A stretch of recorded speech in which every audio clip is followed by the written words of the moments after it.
Oh, wait, what? What's going on? Why are we shooting a video? Wait, Super Mario Brothers 2? Oh! Oh, it must be a dream. Okay, there is no such thing as Super Mario Brothers 2. That was that really hard game from Japan or whatever. But this, what is this? Oh yeah, the real Super Mario Brothers 2. That was all a dream the whole time. And it's also a dream game. It's a sequel to Super Mario Brothers, one of the best games on the NES originally. And then the sequel came out, just like Zelda 2, a great addition to Super Mario. Of course, we all know this was Doki Doki Panic to begin with, but, you know, it became Mario 2. That's kind of the idea here. It was reskinned with Mario, and now it's an iconic Mario game. Shy Guys are from this game. Wart's from this game, who barely shows up in any other games outside of Zelda. But it still is an iconic game nonetheless. I love Super Mario Bros. 2 for the sheer fact that you can play as Princess Peach the whole time. Or Princess, as she's called. And she has her iconic floating ability, which they even showcased in the movie. I loved that at the end when she's done with the course and she does the... And her like, dress poofs up and she like floats down and I'm like, Mario 2, baby. But anyway. So yeah, you get the choice between Mario, who's kind of the standard-ish character, Toad, who's really, really fast, Luigi, who's got that, like, weird, like, sort of jump thingy, so he can kind of jump, like, at a, woo, he does, like, little things with his feet or whatever, and then Princess Peach, who can float, which I think is the most, helpful ability. Apparently Toad can, I think he's the strongest or something, he, like, lifts things faster or something like that. I don't know. There's some advantage to playing as Toad. Apparently Toad's one of the better ones. And they also have a power-up system in this game that's pretty different to the other Mario games, but it's similar. You can get mushrooms, which upgrade your heart points, basically, like your health points. And you can get up to 4 based on how many mushrooms you get. And thus you can get hit that many times. When you're at 1, you know, heart there, you go to the small form. There's no traditional, like, power-ups or anything. There's the star, which is about the closest to that. You get these cherries all around the levels that when you collect enough, like a heart will float up on the screen and also a star can float up on the screen there to help you out on your adventure there. So, yeah, that's kind of your power-up system there. Not like the traditional, but you can pick things up in this game. So you can pick up enemies, you can pick up these turnips that are in the ground, you can pick up POW blocks, and you basically, your main form of attack is throwing these things at the enemies, or throwing the enemies at each other, or in the case of the iconic character Birdo, who you either love or hate. I'm more on the love Birdo side. Because she stands for some very important issues, I feel like. But anyway, Birdo shoots these little things, these little eggs out of her mouth there. And you can, like, jump on top of them and throw them back at her. But the later Birdos, they, like, all shoot them, like, super fast. Like, originally, they just shoot, like, one, you pick it up, you throw it back at them, and then they'll shoot, like, fireballs and stuff later. You can also pick up these, like, stools and then, like, stack them to get, like, higher and stuff. You also have, like, a crouch jump. You crouch down for a few seconds, and then you'll start to glow, and then it, like, and you, like, jump really high kind of thing. I think they referenced that in the Mario movie as well, which was cool. So you have that. You have these potions that when you set them down, you go inside this alternate space, and depending on where you set them down, you might find pipes that lead you to, like, warps. So that's, like, how you warp zone in this game. Or you can find mushrooms in that other area. That's kind of where you find the mushrooms. You don't actually find them in the original world there. But, yeah, so that's important. And you can pick up these turnips in that world to get coins that let you have a chance at extra lives in the... post every level, you get a slot machine. And based on what you spin, you'll get extra lives or not. I think there's one that gives you like a ton of extra lives. I know I did that when I played the NES game like a long time ago when I was first trying to beat it, or beat every level to it kind of thing. Which I did this time again, although I did use save states between the levels to make it easier, just so I could get through it, so I could review it kind of thing. Because it's not like I haven't beat this before, you know, so...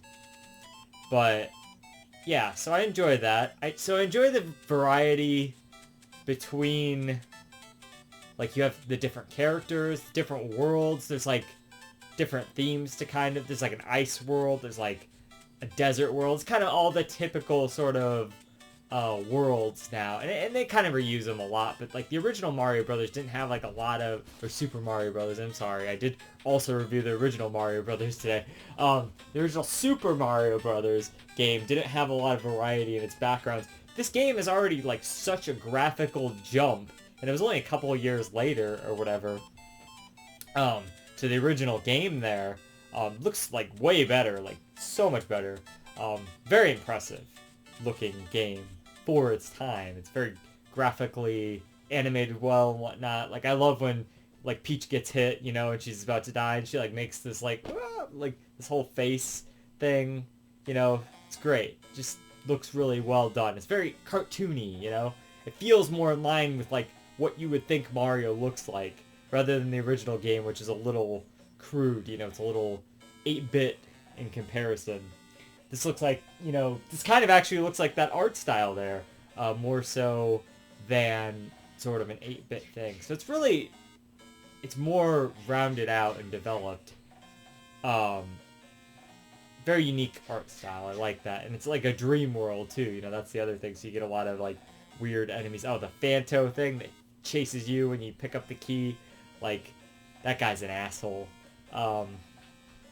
Yeah, there's a lot of stuff like that in this game. There's a lot of spots where you have to dig down through this sand, and then like the enemies will follow you. It's tricky. You have to like really plan out where you're going, because they're gonna fall in the holes that you make. So and follow you and try to kill you. You only have so many hits, like I said earlier. So yeah. So there's that. What else? I don't know, there's a lot of like little secret areas and stuff to find.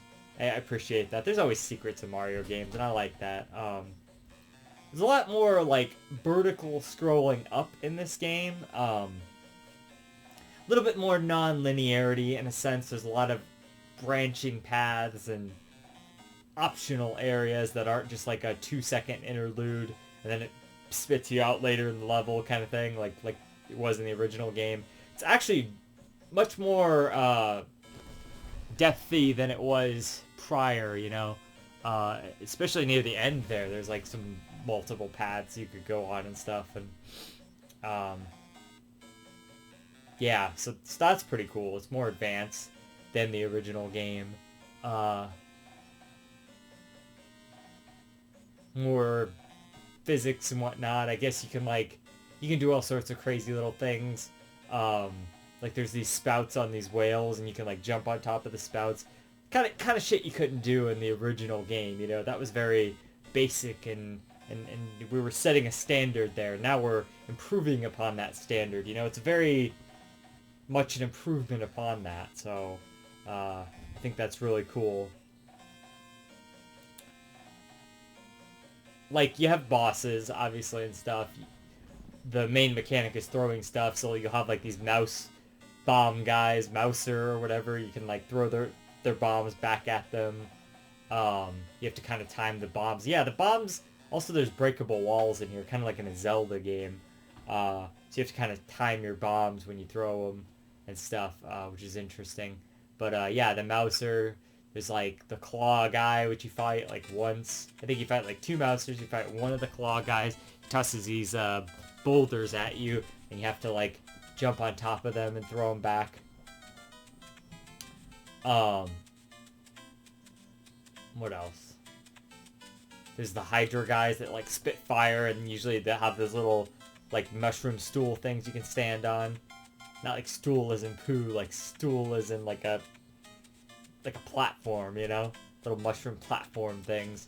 You pick them up and throw them at them, so that's another one. And then of course Birdo. Birdo shows up like everywhere. So yeah. So those are the main bosses. Then there's Ward at the end. You toss vegetables in his mouth. I think he takes like 6 hits or something. He barely shows up in any other Mario games, like ever. Like I can't even think of like another Mario game he actually shows up on. I can only think of other games from other franchises like Zelda and stuff that he shows up in. So that's interesting. Apparently in the comic for the Super Mario Brothers movie, not the new one, but the old one, the sequel to that has Wart in it. I mentioned that in my Super Mario Brothers 1993 review. So yeah, that's interesting. But yeah, I mean, overall, I like the game. There's only 20 levels this time, which is a little less, but they're more well-rounded out, and there's, like I said, there's more secret areas and stuff, or like branching paths. So less is more, you know. It's fine. It still feels just as good. There's only 7 worlds this time, and three levels per world, except for the last world, which only has 2 levels. So yeah,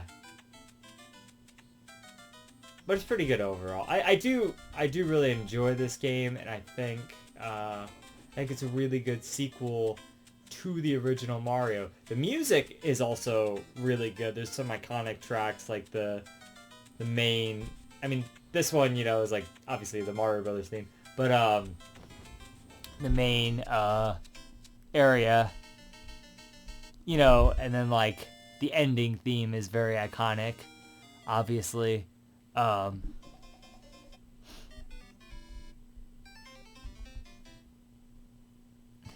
we can get to it.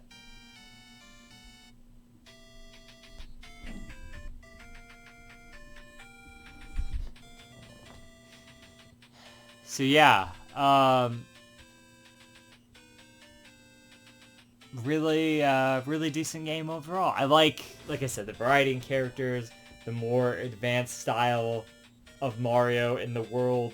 Obviously with 3 they kind of go back to a more traditional Mario set, but this is kind of the weird outlier sequel, kind of like Zelda 2. It's a little bit different, but then they get back to it, back to the original style in the 3rd game, which was Link to the Past, you know, for that series. But this series is Super Mario Brothers 3, a very beloved Mario classic. So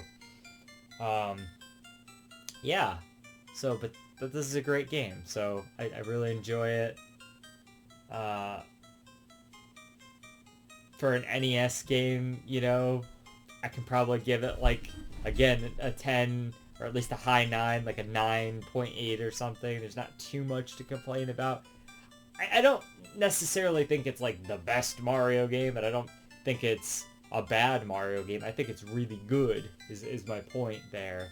It's got a lot going for it, you know? So, yeah. Very good. I like Super Mario Brothers 2 a lot. You know, kind of makes me sleepy when I get done with that, so until next time, this has been JZNES saying keep it classic. Stick around for more reviews, underrated games, and I'll see you guys in